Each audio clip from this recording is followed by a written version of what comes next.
I'm extremely honored to be invited for this occasion to give the 41st Memorial Lecture in honor of Mr. Puchalpalli Sundaraiah.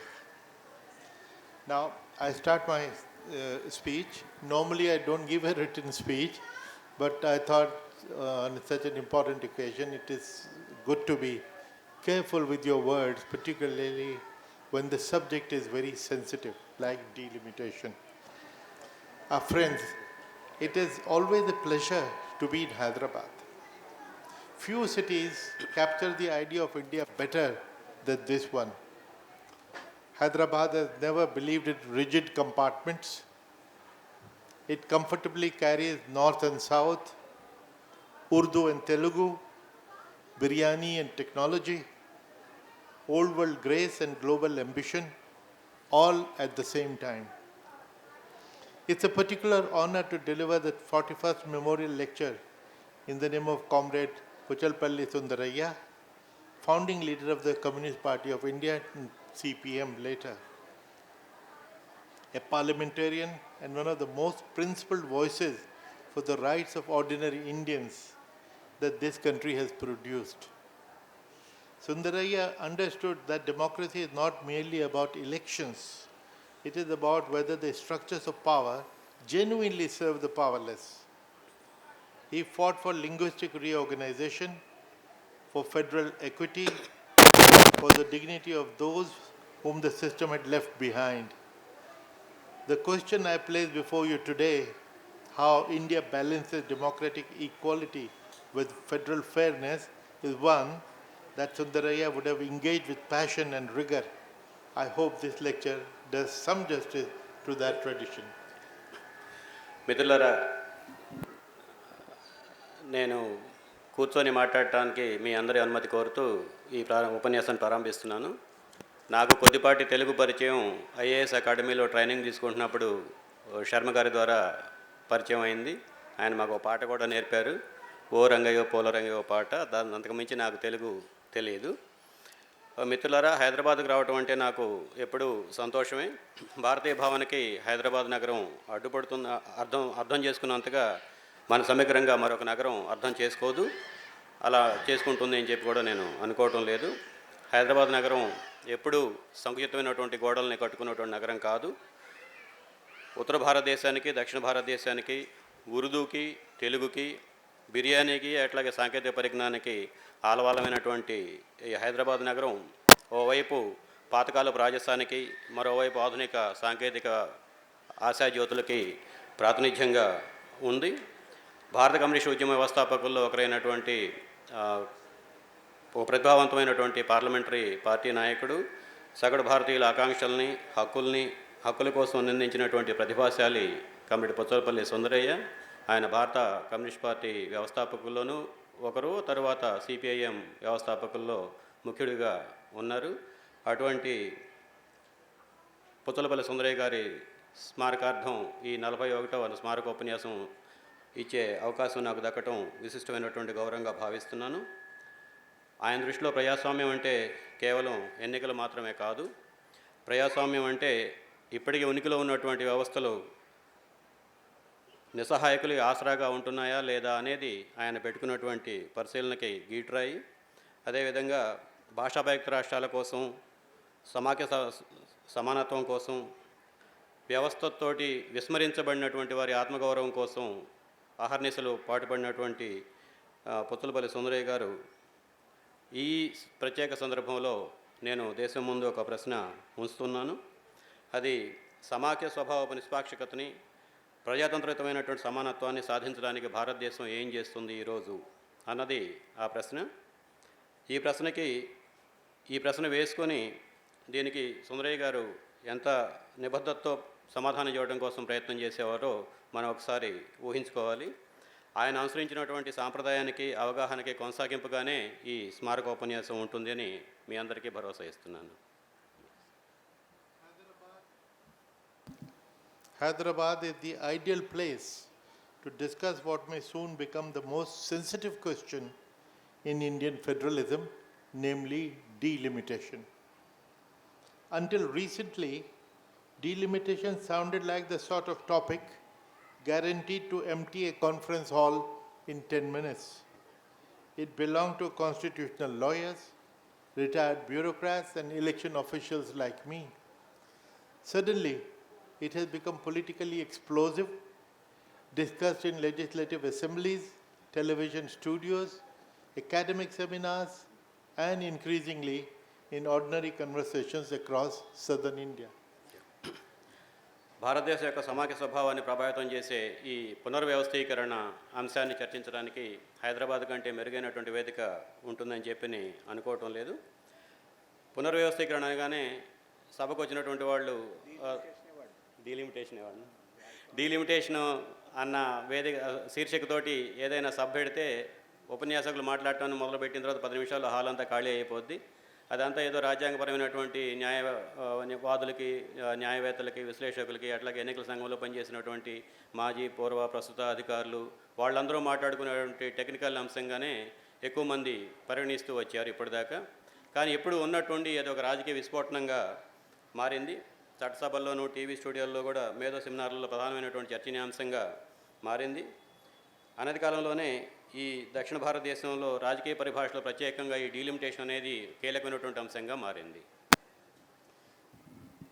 Why is it an explosive issue?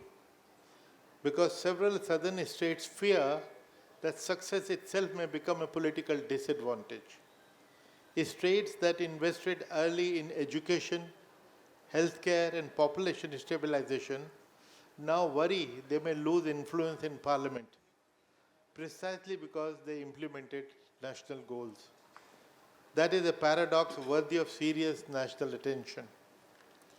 At the same time, northern states ask an equally legitimate question. How long can India rely on population figures from another era?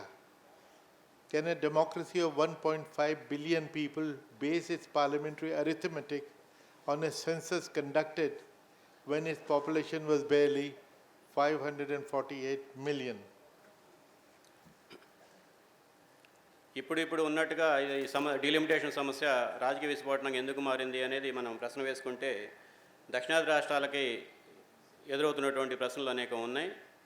వాళ్ళు ఆందోళన పడుతున్నటువంటిది, ఇప్పటి వరకు తాము ఏవైతే జాతీయ లక్ష్యాలుగా ప్రభుత్వాలు ప్రకటించిన వాటన్నిటినీ జయప్రదంగా అమలు చేసి అభివృద్ధి చెందినటువంటి రాష్ట్రాల కింద గుర్తించబడుతూ ఉన్నారో ఆ అభివృద్ధి వాళ్ళకి శాపంగా పరిణమిస్తుందా అనేది వాళ్ళకి ఆందోళన కలుగుతూ ఉంది. ఎందుకంటే ఒకవైపునేమో జాతీయ లక్ష్యాలను సాధించడం విజయ సూచకం, మరొక వైపు సాధించారు కాబట్టి రాబోయే డీలిమిటేషన్లో మీ స్థానాలు తగ్గుతాయి అనే ఆందోళన కలిగించడం అనేది వాళ్ళ రాజకీయ ఉనికికి సంబంధించినటువంటి సమస్య కూడా ఉంటుంది. ఇది దేశం మొత్తం చర్చించాల్సినటువంటి ఒక వైవిధ్యంతో కూడినటువంటి సమస్య. దక్షిణాది రాష్ట్రాల ఆందోళన ఎలా ఉంటే ఉత్తరాది రాష్ట్రాల ఆందోళన మరొక రకంగా ఉంటుంది. ఎప్పుడో 76లో నిర్ధారించినటువంటి జనాభా లెక్కల ప్రకారం ఈరోజు మా ప్రాతినిధ్యాన్ని మీరు ఎట్లా నిర్ణయిస్తారు, మా ఓటర్కు ఉన్నటువంటి హక్కును మీరు ఎట్లా తిరస్కరిస్తారు అనేది వాళ్ళు లేవనెత్తినటువంటి సమస్య. ఈ రెండు అర్థవంతమైనటువంటి సమస్యలే, వాటిని జాగ్రత్తగా ఆలోచించాలన్నటువంటి సమస్యలే. It seems his translation is longer than what I spoke. No. Now, both arguments carry democratic legitimacy. That's why delimitation is not merely a technical exercise, it is about the future balance of the Indian Union. This should not become a north versus south confrontation. That would be dangerous. That framing is dangerous and reductive. Every large federation faces tensions between demographic change and political balance. India has faced this dilemma for half a century and has so far managed it with considerable wisdom. ఈ రెండు సమస్యలకి ప్రజాతంత్రమైనటువంటి స్వభావం ఉన్నది. అందువల్ల ఈ delimitation అనేది కేవలం సాంకేతికమైనటువంటి కసరత్తుగా మిగిలిపోలేదు, భవిష్యత్ భారతానికి సంబంధించినటువంటి కీలకమైనటువంటి సమస్యగా మన ముందుకు వచ్చింది. ఇదేదో ఉత్తర దక్షిణ భారతాల మధ్య ఉన్నటువంటి వివాదంగానో రాజకీయ ఘర్షణగానో మనం చూడకూడదు. ఈ సమస్యపైన చర్చని కుదించడం చాలా నష్టదాయకం, హానికరం కూడాను. ఇట్లా విశాలమైనటువంటి సమాఖ్య రాజ్యం ఏదైనా సరే రాజకీయ ప్రాతినిధ్యం, జనాభా ప్రాతినిధ్యం మధ్య ఉన్నటువంటి సమస్యని సమన్వయం సాధించడం గురించినటువంటి సమస్యని ఎదుర్కొంటూనే ఉన్నాయి. దాదాపుగా 50 ఏళ్ల పాటు భారతదేశం కూడా ఈ సమస్యను ఎదుర్కొంటూనే ఉంది, జయప్రదంగా అధిగమిస్తూ వచ్చింది.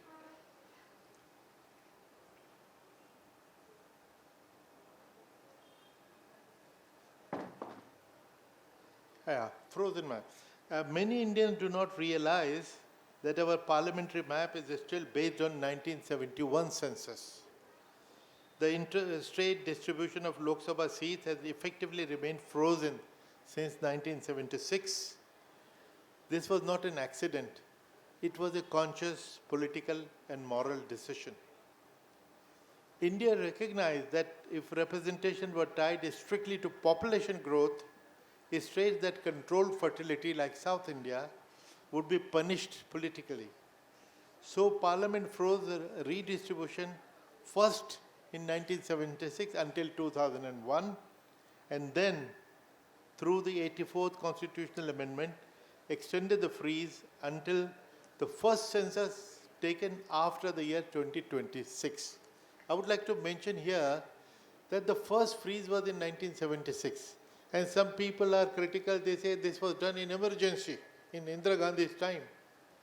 But remember, 25 years later, in 2001, when it was Vajpayee government, they extended the freeze, which means both the governments, of both the schools of thought that was the wisest thing to do, to freeze it, and the freeze has continued for 50 years. ఇప్పుడు మనం చూస్తున్నటువంటి లోక్సభ నియోజకవర్గాలు వాటి సరిహద్దులు 1971 నాటి జనాభా గణన జనసంఖ్య ఆధారంగా రూపొందించారు. అప్పటి నుంచి మార్చలేదు అనే విషయం అప్పుడప్పుడు మనం మర్చిపోతాం, తెలుసుకుంటే ఆశ్చర్యపోతాం. 1976 నుంచి అన్ని రాష్ట్రాల్లోనూ ఇవే సంఖ్యలో లోక్సభ ప్రాతినిధ్యం వహిస్తూ ఉన్నాయి. అదేదో పొరపాటునో లేదా దురదృష్టవశాత్తు జరిగినటువంటి సంఘటన కాదు. చాలా చైతన్యవంతంగా రాజకీయపరమైనటువంటి చైతన్యంతో తీసుకున్నటువంటి నిర్ణయం. ఎందుకంటే ఈ పెరుగుతున్నటువంటి జనాభాతోటి ప్రాతినిధ్యాన్ని ముడిపెడితే జనాభా నియంత్రణ పాటించినటువంటి దక్షిణాది రాష్ట్రాలు పెద్ద ఎత్తున నష్టపోతాయి అన్నటువంటి చైతన్యవంతమైన అవగాహన ఆ రోజు ఉన్నటువంటి రాజకీయ నాయకత్వానికి ఉంది. దానికి అనుగుణంగానే 76లో చేసినటువంటి సవరణ ప్రకారం డీలిమిటేషన్ని 2001 వరకు వాయిదా వేశారు. 2001లో మరొకసారి 84వ రాజ్యాంగ సవరణ ద్వారా దాన్ని 2026 వరకు వాయిదా వేశారు. ఇక్కడ ఒక అంశాన్ని ప్రస్తావించాలి, దీంట్లో లేదు. 76లో అంటే అది ఎమర్జెన్సీ టైంలో ఉంది, అంతా నియంతృత్వపరంగా జరిగింది అని చెప్పి వాదన తీసుకొచ్చేవాళ్ళు కూడా ఉన్నారు. కానీ 2001లో 84వ రాజ్యాంగ సవరణ ఆమోదించింది వాజ్పేయి ప్రభుత్వం. సో ఆ రోజు ఇందిరాగాంధీ ప్రభుత్వం చేసినా, ఈరోజు వాజ్పేయి ప్రభుత్వం చేసినా ఈ సూత్రాన్ని మాత్రం గమనంలో తీసుకున్నారు. The next census expected in 2027, that is next year, will trigger the most consequential redistribution of political power since independence. When this freeze began, India's population was around 548 million, as I mentioned earlier. Today we are approaching 1.5 billion, three times the population. Yet representation still rests on the arithmetic of another India 50 years ago, an India that no longer exists demographically. Consider what this means in human terms. A Lok Sabha constituency in Uttar Pradesh today may contain 2 million voters. A constituency in Kerala may contain half that number. Both elect one member of parliament. The vote of a Kerala citizen carries twice the parliamentary weight of a citizen in Uttar Pradesh, which is what people of Uttar Pradesh resent. Now, this is not a trivial distortion. Over decades, it accumulates into a serious democratic deficit. One more, shorter paragraph. Yeah. Our constitution makers knew that India was not merely a democracy of numbers. It was a union of extraordinary diversities. Numerical majority alone could not become the sole organizing principle of the republic. That wisdom is being tested again, perhaps more severely than at any time since the constitution came into force. మిత్రులారా, రేపు తాజా జనగణన 2027లో జరుగుతుంది, అంటే వచ్చే సంవత్సరం. ఈ జనగణన భారతదేశంలో అత్యంత తీవ్రమైనటువంటి రాజకీయ పునర్విభజనకి, డీలిమిటేషన్కి దారితీయబోతూ ఉంది. 1976లో తీసుకున్న అప్పుడు జనాభా 1976లో భారతదేశంలో జనాభా 54,80,00,000. ఈరోజు దానికంటే 3 రెట్లు ఎక్కువ, 150 కోట్లు. కానీ ఇప్పటికీ ఇందాక చెప్పినట్టుగా 1976లో ఏ రాష్ట్రంలో ఎన్ని పార్లమెంట్ సీట్లు ఉన్నాయో ఇప్పుడు కూడా ఆ రాష్ట్రంలో అన్ని పార్లమెంట్ సీట్లే ఉన్నాయి. దీన్ని సాధారణమైనటువంటి పరిభాషలో అర్థం చేసుకోవడానికి ప్రయత్నం చేద్దాం.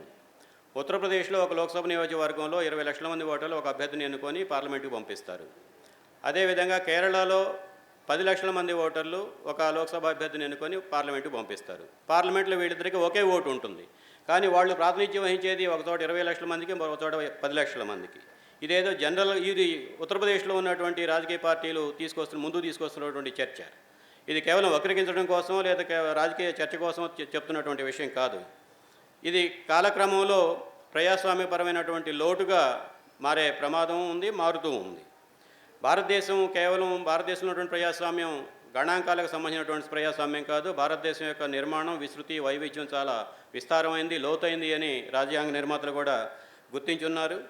అందుకనే భారత గణతంత్రాన్ని, రిపబ్లిక్ని నిర్మించి, నియంత్రించి, నిర్వహించే సూత్రాన్ని కేవలం గణాంకాలకి, సంఖ్యాబలమైనటువంటి విషయాలకు మాత్రం పరిమితం చేయడానికి వాళ్ళు సిద్ధం కాలేదు. ఇది ఆ రాజ్యాంగ నిర్మాతల యొక్క అవగాహన. ఆ అవగాహన నిరంతరం ప్రశ్నలు ఎదుర్కొంటూనే ఉంది, సవాళ్ళను ఎదుర్కొంటూనే ఉంది. ఇప్పుడు ఎదుర్కోబోయే సవాలు చాలా తీవ్రమైనటువంటిది. The anxiety in southern India is real, rational and constitutional.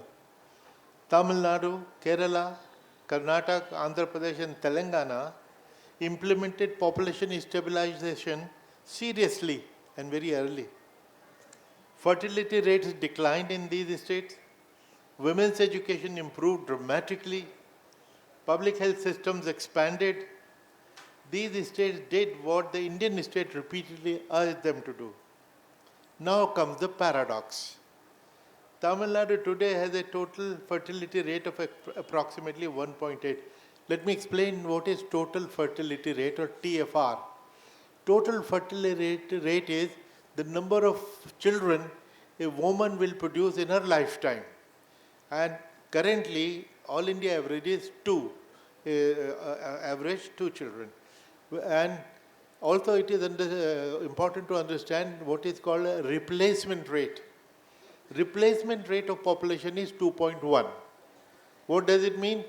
There are 2 parents, mother, father, they will go away, 2 children will take over, the population gets replaced. But what is 2.1 there?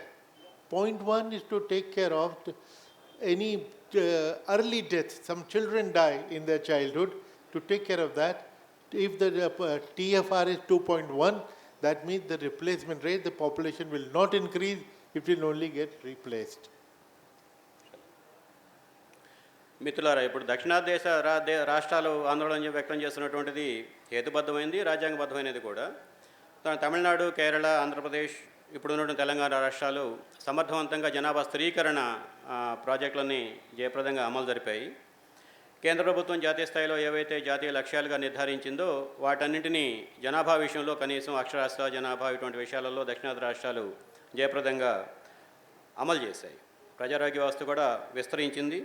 మహిళల అక్షరాస్యత గణనీయంగా మిగతా రాష్ట్రాలతో పోల్చుకున్నప్పుడు పెరిగింది.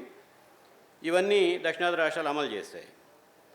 ఉదాహరణకి జాతీయ స్థాయిలో మనం కనుక చూసుకుంటే, అంటే టెక్నికల్ టర్మ్స్లో టోటల్ ఫెర్టిలిటీ రేట్ అని చెప్పని అంటాము. అంటే భారతదేశంలో ఒక తరంలో ఉన్నటువంటి జనాభా అంతరించి మరో తరం ఆ స్థానాన్ని ఆక్రమించాలి అంటే భార్యాభర్త చనిపోయిన తర్వాత వాళ్ళ పిల్లలు ఆ స్థానాన్ని ఆక్రమిస్తారు. ఇక్కడ 2.1% జనాభా ఉత్పత్తి కనుక ఉంటే, అంటే మధ్యలో అనారోగ్యం కారణంగా కానీ మరొక కారణం కానీ చనిపోయినా ఆ జనాభా సంఖ్య అదేవిధంగా కొనసాగుతూ ఉంటుంది. దీన్ని రీప్లేస్మెంట్ రేట్ అని చెప్పని అంటారు. ఇది సాధించాలి అని చెప్పినంటే దేశంలో 2.1% జనాభా వృద్ధి రేటు ఉండాలి అని చెప్పి, ఫర్టిలిటీ రేటు, సంతాన సాఫల్యత రేటు ఉండాలి అనేది ఒక అవగాహన పరిశోధకులు నిర్ధారించినటువంటి అంశం. కానీ తమిళనాడులో 1.8% మాత్రమే ఉంది. అంటే టోటల్ ఫెర్టిలిటీ రేట్ అంటే తాను సార్ ఎక్స్ప్లెయిన్ చేసిన దాని ప్రకారం ఒక మహిళ తన జీవిత కాలంలో ఎంతమంది పిల్లల్ని కనగలుగుతుంది ఆరోగ్యవంతంగా ఉన్నంతకాలంలో, దాని ప్రకారం ఈ జనాభా అంచనాలని రూపొందిస్తారు. దీని ప్రకారం చూసుకున్నప్పుడు ఈ 50 ఏళ్లలో అనేక రాష్ట్రాలలో జనాభా పెరిగింది, కానీ దక్షిణాది రాష్ట్రాలలో మాత్రం జనాభా తగ్గింది అనేది మనకి ఈ స్పష్టంగా కనిపిస్తూ ఉంది. దానివల్ల ఈ రాజ్యాంగ అధికారాన్ని లేదంటే డీలిమిటేషన్ని డైరెక్ట్గా జనసంఖ్యతో ముడిపెడితే వచ్చే అనేక రకాలైనటువంటి విపరీత పర్యవసానాలు తలెత్తే అవకాశం ఉంది. As I mentioned, Tamil Nadu today has a TFR of approximately 1.8, which is well below the replacement level of 2.1. On the other hand, UP, despite significant improvement, remains around 2.7.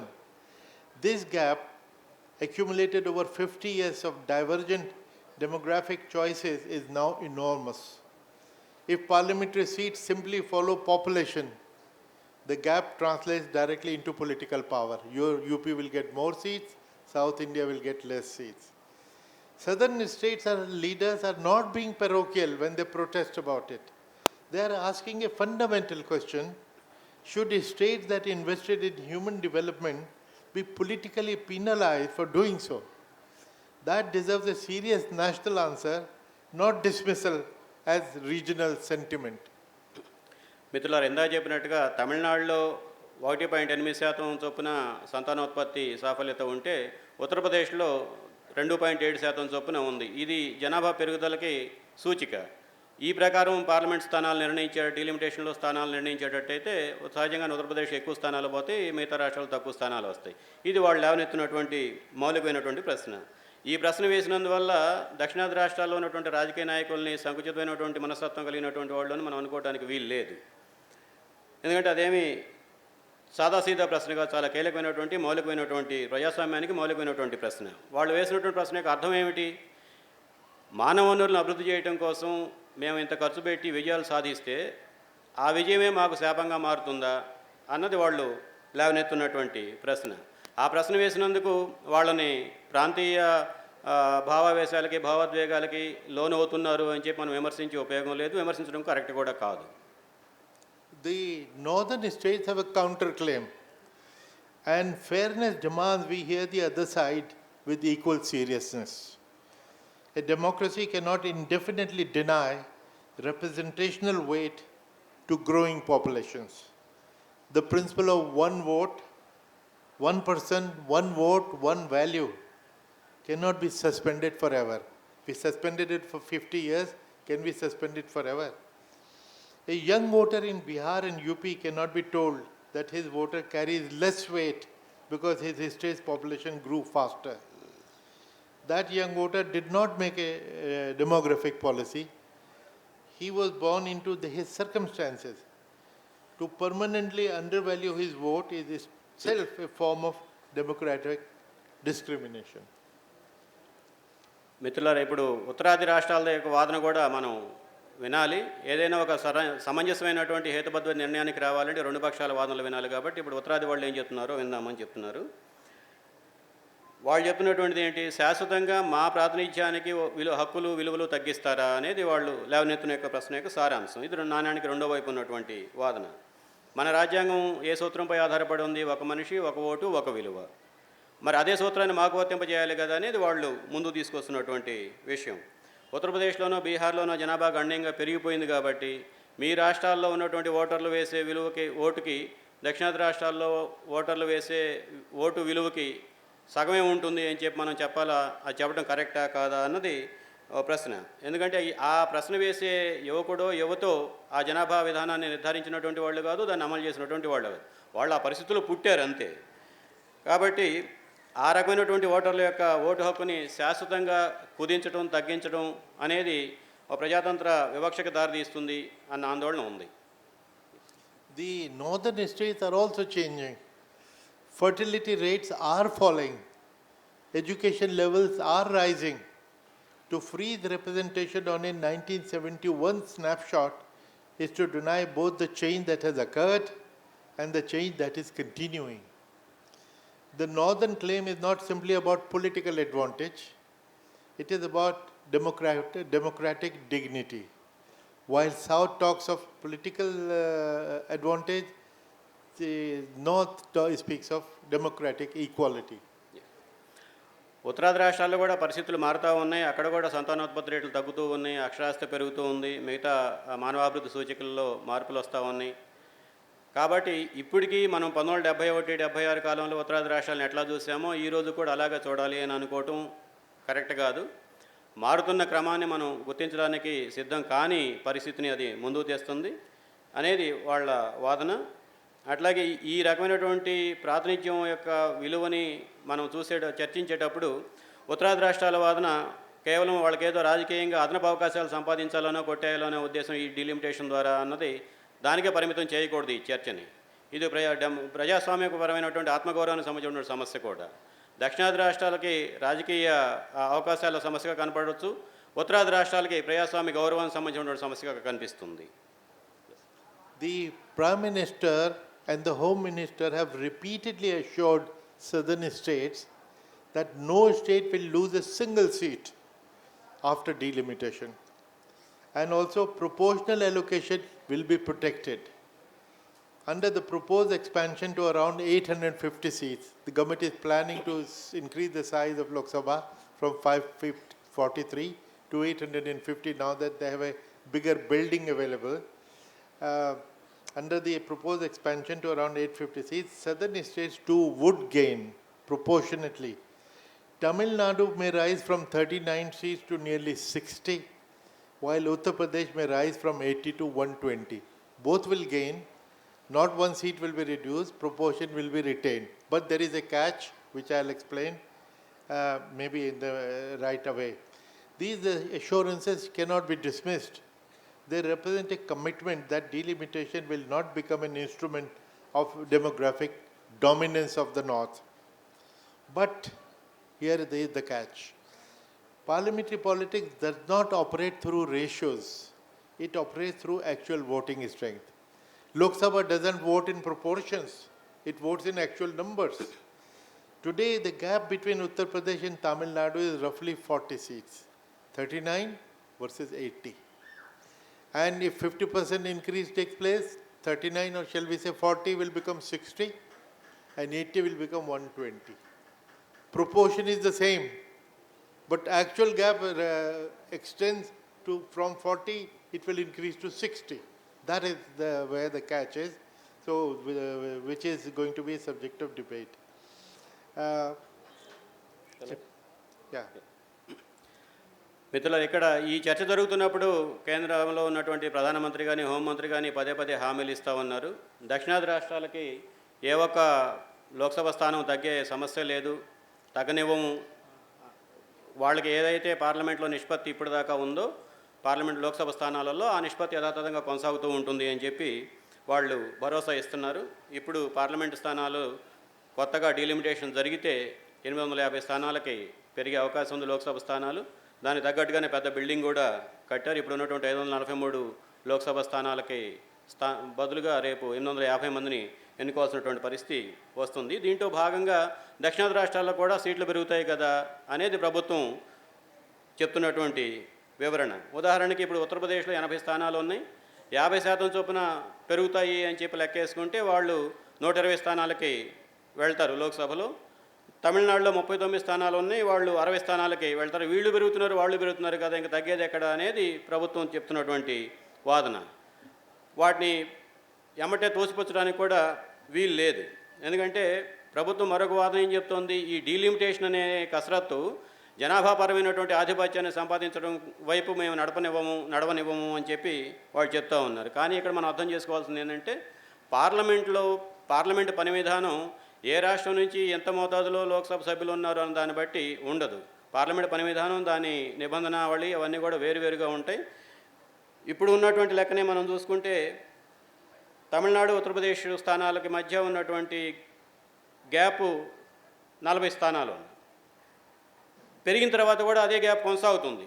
ఇందాక ఈ గ్యాప్ని పూడ్చడానికి ఇంకా పైగా ఏమవుతుంది, ఇంకొక 60 స్థానాలకు గ్యాప్ వస్తుంది. తమిళనాడుకి 60 స్థానాలకు పెరిగి ఉత్తరప్రదేశ్ 120 స్థానాలకు పెరిగితే ఉండే వ్యత్యాసం 60 స్థానాలు. ఇప్పటి వరకు ఉన్న 40 స్థానాల వ్యత్యాసం కాస్త 60 స్థానాలకు వ్యత్యాసం పెరుగుతుంది. కాబట్టి పార్లమెంట్లో జరిగే నిర్ణయాలు ఈ ప్రాతిపదికన జరగవు. ఎన్నికలు జరిగినప్పుడల్లా ఓట్ల ప్రకారం లెక్కేస్తారు, ప్రతి ఓటుకి ఒక విలువ ఉంటుంది. అట్లాగే సంకీర్ణ రాజకీయాలు ఆ భాగం మినహాయించారు. సంకీర్ణ రాజకీయాలు వీటన్నిటి ఏర్పాట్లలో కూడా ఈ సంఖ్యాబలం అనేది పనిచేస్తుంది. కాబట్టి ఇంత లోతైనటువంటి అంశాలని పక్కన పెట్టేసి మనం సమస్యని సమగ్రంగా పరిశీలించడం సాధ్యం కాదు. The problem I'm discussing with you is not confined to India alone. I'm going to give you 3 examples from different countries. The United States gives every state 2 senators regardless of population. Can you believe it? California has a population of 4 crores. It has 2 senators. The smallest state, Wyoming, has a population of only 6 lakhs. It also has 2 senators. Imagine every state contributing the same number of Rajya Sabha seats to balance, but that is not the case in India. United States has basically to ensure that population increase, which is represented through the lower house, does not dominate the federal structure. Then there is an even better example for us in India, which is what I have been advocating. Germany's parliament, Bundesrat, is equally instructive. Its states are not represented by population alone, but through a tiered system. 1, 2, 3, 4 tiers. The smallest states receive 3 seats, medium states get 4, larger states 5, and the largest 6. Similarly, I'm not saying that Sikkim and UP we should have the same number, but we can have 3, 4 tiers. Larger state can have some number and correspondingly down below. Now it is deliberately weighted to protect smaller states while acknowledging demographic reality. That balance, neither pure equality nor pure proportionality, is precisely the kind of creative federal thinking India now needs. You have to do creative thinking. Third example is Australia, which gives each state 12 Senate seats regardless of population. While its lower house reflects population, lower house always reflects population, upper house reflects the power of the state, equality. The two chambers together balance democratic equality with federal protection. One small paragraph. The lesson is consistent.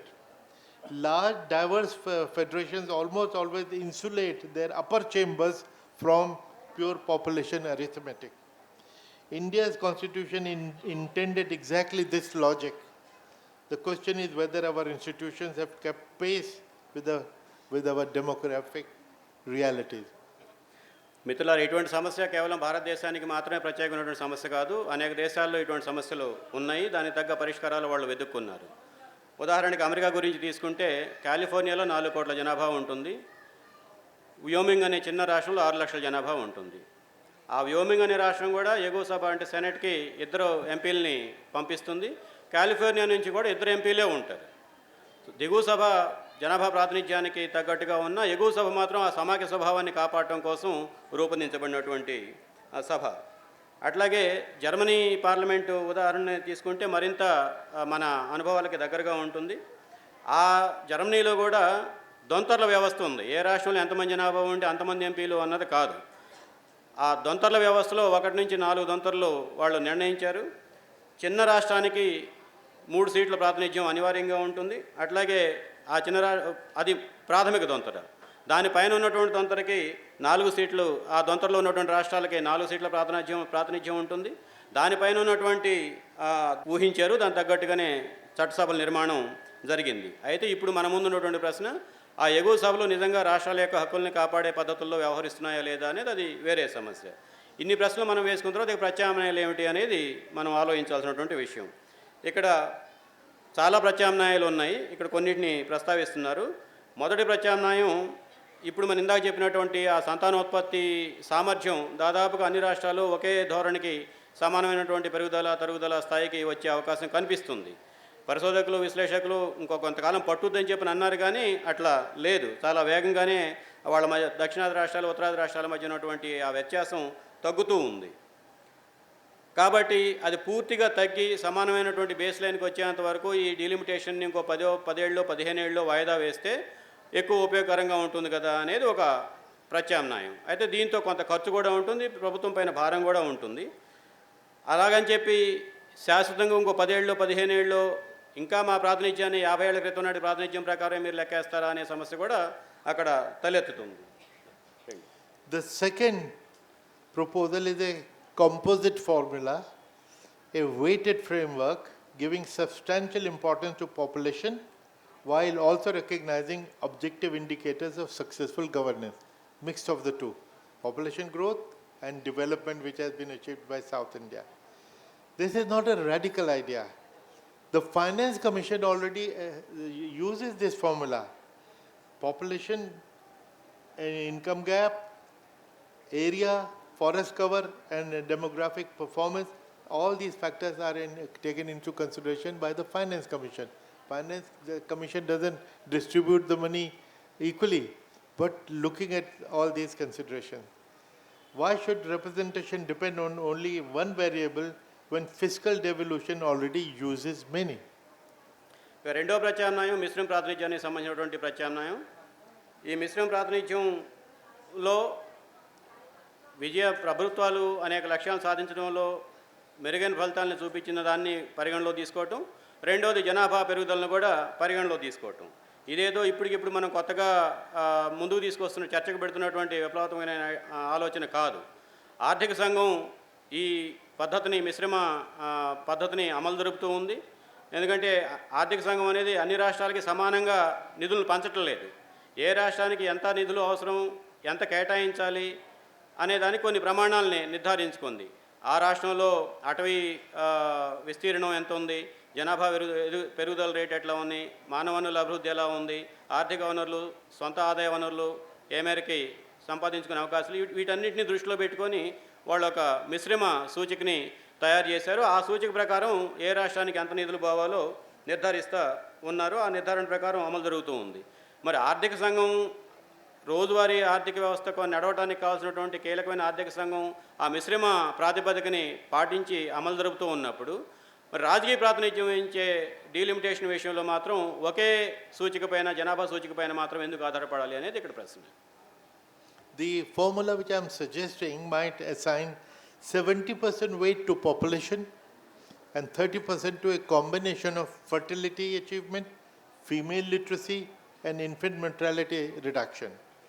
This would not eliminate the population advantage of larger states, but would moderate it and reward successful governance to the southern state.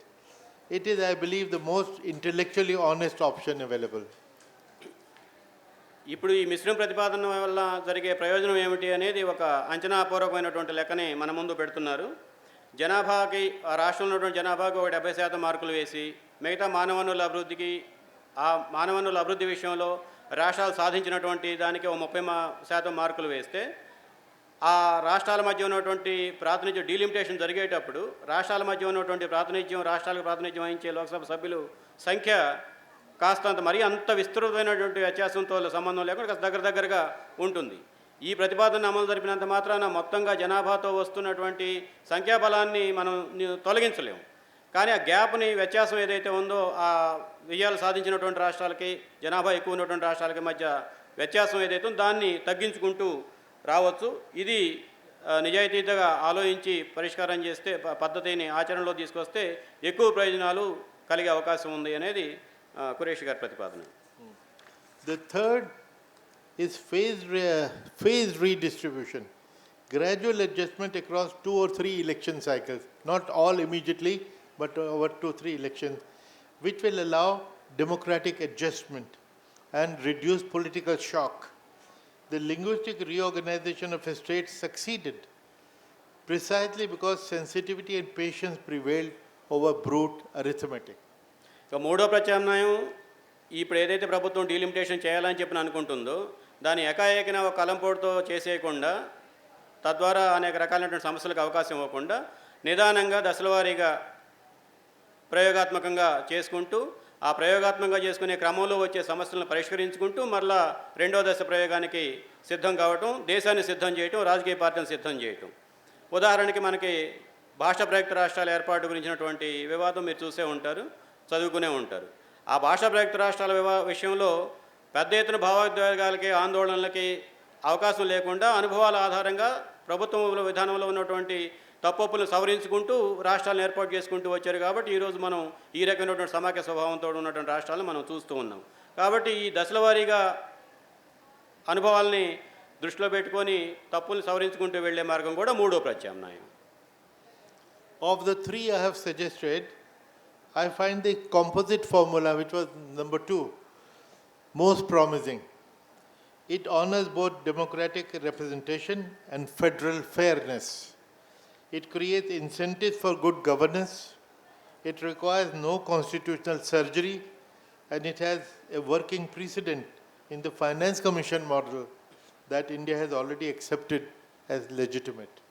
ఈ మూడు ప్రత్యామ్నాయాలని పరిశీలించినప్పుడు ఆ మిశ్రమ ప్రాతిపదికన రూపొందించి దానికి అనుగుణంగా ఈ డీలిమిటేషన్ విధానాలని నిర్ణయం చేయటం అనేది మెరుగైనటువంటి ప్రత్యామ్నాయం అని నేను ఖురేషి గారు భావిస్తున్నారు.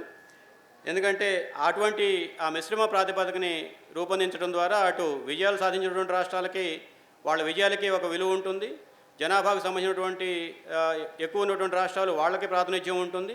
ఈ రెండింటిని సమన్వయం చేసుకుంటూ ముందుకు వెళ్ళడానికి అవకాశం ఉంది. ఇటువంటి పరిస్థితుల్లో ఈ మిశ్రమ ప్రాతిపదిక మనం రూపొందించుకుంటే ఏకాఏకన ఏదో రాజ్యాంగం సవరణ చేసామో, తీర్మానం చేసామో, ఆపరేషన్ చేసేసామో, ఇంటికి వెళ్ళిపోండి అన్న పద్ధతుల్లో ఉండదు. కాబట్టి ఈ మూడో పరిష్కారం మరొక రూపంలో ఆర్థిక సంఘం దీన్ని మిశ్రమ ప్రాతిపదికని అభివృద్ధి చేసింది, దాన్ని అమలు చేస్తూ ఉంది, ఆ ప్రకారం రాష్ట్రాలు నిధులు కేటాయిస్తూ ఉంది. కాబట్టి ఆ అనుభవాన్ని దృష్టిలో పెట్టుకొని మనం ఈ రెండో మిశ్రమ ప్రాతిపదికని రూపొందించే విధానానికి అనుగుణంగా ఆలోచించాలి అనేది ప్రతిపాదన. Now I move on to another subject, Rajya Sabha. This debate compels us to revisit an institution is strangely absent from most delimitation discussions, the Rajya Sabha. The framers created it precisely as a council of states, a chamber where the federal principle will be protected. But our Rajya Sabha has drifted far from that purpose. Now, Uttar Pradesh already has 31 Rajya Sabha seats. Tamil Nadu has 18. If the Lok Sabha gap widens after delimitation, the Rajya Sabha, as currently constituted, provide inadequate federal compensation. Larger states in Lok Sabha will gain in the entire parliament. Now, fresh constitutional thinking is needed. A tiered model similar to in spirit to Germany, which I had mentioned, where states are grouped by demographic scale and allocated differentiated by more balanced representation, would strengthen the Rajya Sabha as a genuine council of state without requiring pure equality between large and small. మిత్రులారా, ఈ మొత్తం delimitation చర్చలో మనకు కనిపించని అంశం ఒకటి ఉంది, అది రాజ్యసభ గురించినటువంటి చర్చ. అందులో లోక్సభ గురించి మాట్లాడుతున్నారు కానీ డీలిమిటేషన్ జరిగిన తర్వాత రాజ్యసభ నిర్మాణం ఎలా ఉంటుంది, రాజ్యసభలో పొందిక ఎలా ఉంటుంది అనేది ఎవరు మాట్లాడలేదు. అది కీలకమైనటువంటిది. మన రాజ్యాంగ నిర్మాతల యొక్క ఆలోచన ఏమిటి? రాజ్యసభ అనేది ఎగువ సభ, రాష్ట్రాల యొక్క హక్కులను కాపాడటం కోసం వేదికగా ఉండాలి అనేది. సరే, ఆ వేదికగా ఉండటంలో రాజ్యసభ విఫలమైంది, చాలా దూరం ప్రయాణించింది అనేది కూడా మనకు అనుభవం ఉంది. అంత మాత్రాన సమస్యని వదిలేయటం సరైనది కాదు. ఇప్పుడున్నటువంటి రాజ్యసభ పొందిక తీసుకుంటే ఉదాహరణకు ఉత్తరప్రదేశ్ నుంచి 31 మంది రాజ్యసభ సభ్యులు ఎన్నికవుతూ ఉన్నారు. అదే తమిళనాడు నుంచి కేవలం 18 మంది మాత్రమే ఎన్నికవుతూ ఉన్నారు. లోక్సభ స్థానాల యొక్క డీలిమిటేషన్ జరిగిన తర్వాత దీనిలలో ప్రాతినిధ్యంలో మార్పులు వచ్చి, పొందికలో మార్పులు వచ్చి రాజ్యసభలో మాత్రం అదే విధంగా కొనసాగితే ఆ ప్రాతినిధ్యం యొక్క ప్రజాస్వామ్య ప్రాతినిధ్యపు లోటు అని మనం ఏదైతే అంటున్నామో అది రాజ్యసభ విషయంలో కొనసాగుతూనే ఉంటుంది. కాబట్టి డీలిమిటేషన్ ఆశించినటువంటి ఫలితాలను సాధించడంలో అది కూడా అక్కడ విఫలమవుతుంది. ఇటువంటి సందర్భంలోనే ఓ సృజనాత్మకమైనటువంటి రాజ్యాంగ కోణాన్ని ఆలోచనలకి అవకాశం ఇవ్వాల్సినటువంటి అవసరం ఉంది. ఇప్పుడు ప్రపంచవ్యాప్తంగా ఉన్నటువంటి అనుభవాలను పరిశీలించినప్పుడు జర్మనీలో ఏదైతే దొంతర్ల వ్యవస్థ ఉందో, చిన్న రాష్ట్రాలకి పెద్ద రాష్ట్రాలకి మధ్య ఏ స్థానాలు కేటాయించాలి, ఎన్ని స్థానాలు కేటాయించాలి అనే ఒక అనుభవం జర్మనీలో ఉంది. భారతదేశం యొక్క వైవిధ్యానికి, విస్తీర్ణానికి, వివిధ రాష్ట్రాల్లో ఉన్నటువంటి జనాభా పొందికి దృష్టిలో పెట్టుకున్నప్పుడు ఆ జర్మనీ అనుభవం మనకు బాగా సరిపోతుంది. తద్వారా చిన్న రాష్ట్రాలకి పెద్ద రాష్ట్రాలకి రాజ్యసభలో సమానమైనటువంటి హక్కు, అవకాశాలు, అధికారాలు ఉండే విధంగా చూడటానికి అవకాశం ఉంటుంది అనేది ప్రతిపాదిస్తున్నారు. There is a simpler immediate reform. Another point I'm suggesting, domicile requirement should be restored. What does it mean? That earlier you could contest a Rajya Sabha seat only from the state where you belong.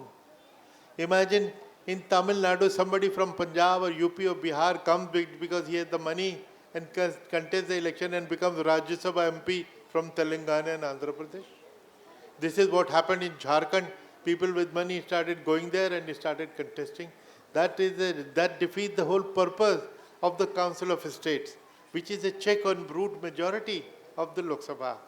So that domicile condition which originally existed was removed, should be restored. That is my proposal. ఈ రాజ్యసభ సంబంధించినటువంటి సమస్యను పరిష్కరించడానికి తక్షణ పరిష్కార మార్గం కూడా మరొకటి ఉంది. గతంలో ఏ రాష్ట్రంలో నుంచి ఎన్నికయ్యే రాజ్యసభ సభ్యుడు ఎవరైనా ఉంటే ఆ రాష్ట్రంలో పుట్టి పెరిగి ఆ రాష్ట్రంలో పౌరసత్వం కలిగినటువంటి వాడై ఉండాలి. ఇప్పుడు ఆ సూత్రం అంత నిక్కచ్చిగా అమలు జరగటం లేదు. డబ్బులు ఉన్నవాళ్ళు పెద్ద పెద్ద పార్టీలు చిన్న రాష్ట్రాల్లోకి వెళ్ళి సీట్లు కొనేసి రాజ్యసభకి వేరే మనుషులు పంపిస్తామని, అట్లాగే మనం అన్ని రాష్ట్రాల్లోనూ చూస్తా ఉన్నాం. తెలంగాణ నుంచి, ఆంధ్రప్రదేశ్ నుంచి ఎన్నికవుతున్నటువంటి రాజ్యసభ సభ్యులు ఈ రాష్ట్రంలో పుట్టినటువంటి వాళ్ళు కాదు. అది మన ఉదాహరణలు మన కళ్ళ ముందు ఉన్నాయి. జార్ఖండ్, ఛత్తీస్గఢ్ లాంటి రాష్ట్రాలలో కూడా అవి జరుగుతూ ఉన్నాయి. కాబట్టి ఈ రాజ్యసభ నిజంగా రాష్ట్రాలకు హక్కులకు ప్రాతినిధ్యం వహించే సభగా ఉండాలి అంటే ఆ రాజ్యసభకి ఆ రాష్ట్రం నుంచి ఎన్నికయ్యేవాడు ఆ రాష్ట్రం యొక్క అవసరాలు, హక్కులు, అవకాశాలు, ప్రయోజనాలు గుర్తించి అర్థం చేసుకొని కాపాడగలిగేవాడై ఉండాలి. పొరుగు రాష్ట్రం నుంచి వచ్చిన వాడైతే అక్కడ ఏం చేయగలుగుతాడు అనేది ప్రశ్న. కాబట్టి ఇది రాజ్యాంగంలో గతంలో ఉంది. దాన్ని అమలు జరపడంలో సడలింపునిచ్చారు. ఇప్పుడు దాదాపుగా పూర్తిగా అమలు జరపకుండా కూడా వదిలేశారు. దాన్ని తిరిగి పునరుద్ధరించాలి అనేది తక్షణ పరిష్కారం కింద ప్రతిపాదిస్తున్నారు. Ultimately, delimitation forces India to answer a deeper question. What kind of union do we wish to become? A purely majoritarian state driven by a demographic arithmetic, or a federal democracy that balances numerical equality with regional confidence and national cohesion? The union must never appear to tell the South, because you succeeded, your influence must reduce, you should be punished. That would be politically unwise and morally indefensible. It would signal to every state in India that good governance carries political punishment. ఈ delimitation సమస్య ఇప్పుడు భారతదేశం ముందు ఒక లోతైనటువంటి ప్రశ్నని ముందు తీసుకొస్తుంది. Delimitation తరువాత మనం ఎటువంటి భారతదేశాన్ని భవిష్యత్తుకు అందించబోతున్నాము? కేవలం జనసంఖ్యతో వచ్చే బలం ఆధారంగా నిర్మాణం అయ్యే సమాఖ్యని ఇస్తున్నామా? లేదు నిజంగా రాజ్యాంగ నిర్మాతలు ఆశించినటువంటి సమాఖ్య స్ఫూర్తికి తగ్గట్టుగా నిర్మాణం అయ్యే భావి భారతాన్ని మనం ఇస్తున్నామా అనేది ఈ కీలకమైనటువంటి ప్రశ్న. దక్షిణాది రాష్ట్రాల దగ్గరకు వచ్చి మీరు ఇన్ని విజయాలు సాధించారు కాబట్టి మీ విజయమే మీకు శాపమైంది, మీ సీట్లు తగ్గుతున్నాయి అని చెప్పడం కంటే రాజకీయ అవివేకం, తప్పు మరొకటి ఉండదు. అలాగని చెప్పి ఉత్తరాది రాష్ట్రాలకు వెళ్ళి మీరు జనాభా పెరుగుతున్నారు కాబట్టి పెరుగుతుంది కనుక మీకు ఎక్కువ స్థానాలు వస్తాయి అని చెప్పడం కూడా సరైన, మీ స్థానాలకి తగ్గట్టు విలువ ఉండదు అని చెప్పడం కూడా సరైనది కాదు. ఈ రెండింటి మధ్య ఉన్నటువంటి సమన్వయాన్ని సాధించడం భావి భారత నిర్మాణానికి సంబంధించినటువంటి అంశంతో ముడిపడి ఉంది. At the same time, the union cannot tell the North, because your population grew, your democratic voice must remain permanently undervalued. Democratic legitimacy requires that every citizen's vote carry broadly equivalent weight. That is the northern argument, which is also valid. India must find a path between these two equally legitimate claims. That path exists. It requires creativity, political courage, and a willingness to prioritize the long-term health of the union over short-term partisan advantage. ఈ ఉత్తర దక్షిణాది రాష్ట్రాల మధ్య వస్తున్నటువంటి వివాదాన్ని పరిష్కరించాలి అంటే భారతదేశం అంటే రాజకీయ నాయకులు, పార్లమెంట్లో ఉన్నటువంటి వాళ్ళు చాలా సృజనాత్మకంగా వ్యవహరించాలి, రాజకీయ నిబద్ధతతో వ్యవహరించాలి, ధైర్య సాహసాలతో వ్యవహరించగలగాలి. పక్షపాతంతో కూడినటువంటి తాత్కాలిక ప్రయోజనాలని దృష్టిలో పెట్టుకొని నిర్ణయం చేయటమా, లేదు ఈ భారతదేశం ఇదే విధంగా సమాఖ్యంగా, ఐక్యంగా దీర్ఘకాలం మనుగడ సాగించే విధంగా డిలిమిటేషన్ చేయటమా, ఇది రాజకీయ నాయకత్వం నిర్ణయించాల్సినటువంటి అంశం.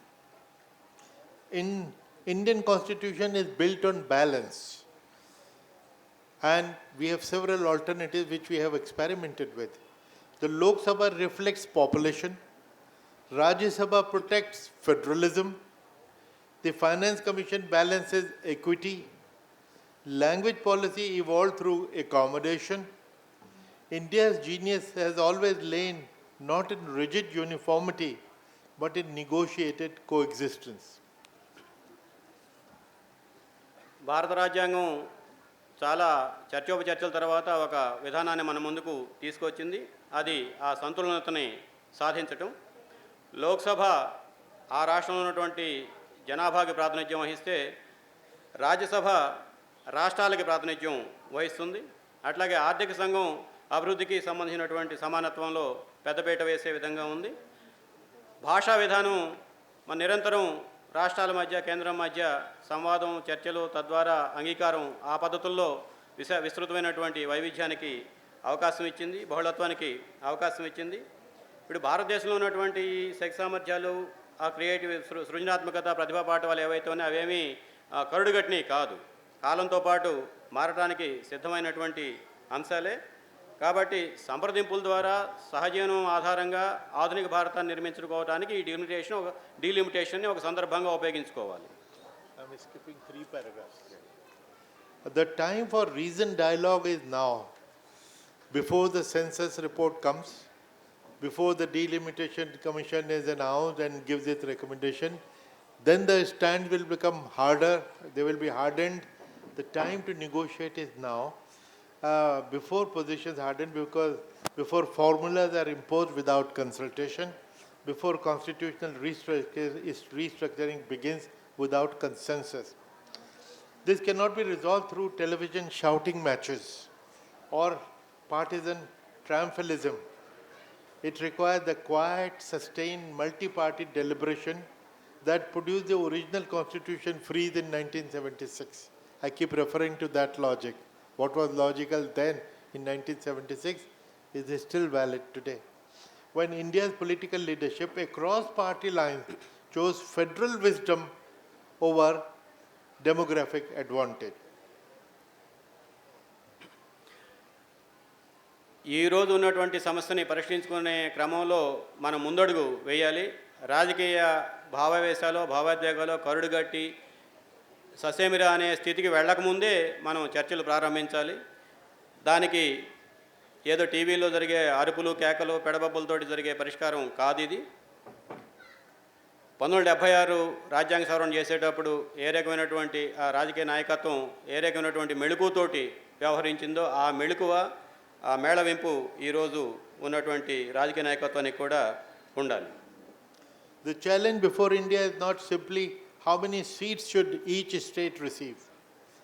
The deeper challenge is this: how do we preserve both democratic equality of larger states and federal harmony within the Union of India?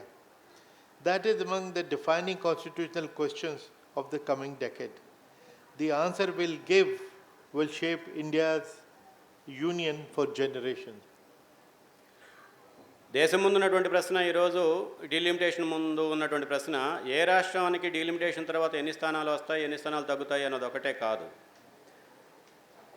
భారత సమాఖ్యలో ఉన్నటువంటి ఆ ప్రజాస్వామిక సమానత్వం, జనాభాకి అభివృద్ధికి సమన్వయం చేయగలిగినటువంటి ఆ సమాఖ్య నిర్మాణం, సుహృద్భావంతో కూడినటువంటి సంబంధాలు, వీటిని సాధించగలుగుతామా లేదా అనేది ఈరోజు దేశం ముందు ఉన్నటువంటి ప్రశ్న. ఈ ప్రశ్నే రానున్న దశాబ్దం కాలంలో భారత రాజకీయాలను కూడా ప్రభావితం చేయబోయే ప్రశ్న. Comrade Sundaraiah spent his life insisting that India's promise must be redeemed for every citizen in every corner of the union. The delimitation debate at its deepest is about exactly that: whether India's democratic promise will be equitably honored across all its diversities. That's a question worthy of his memories. But I would like to add at this point, yesterday Mr. Viraiya gave me parliamentary debates of 1952, and I was amazed to see Mr. Sundaraiah's far thinking when he talked of proportional representation. That's something which is being talked about not so loudly but still currently under debate, particularly after 2014 elections. As you know, we have first passed the post system. Anybody who gets even one more than his rival is a winner. Winner takes all. But is it really representative democracy? What happened in 2014?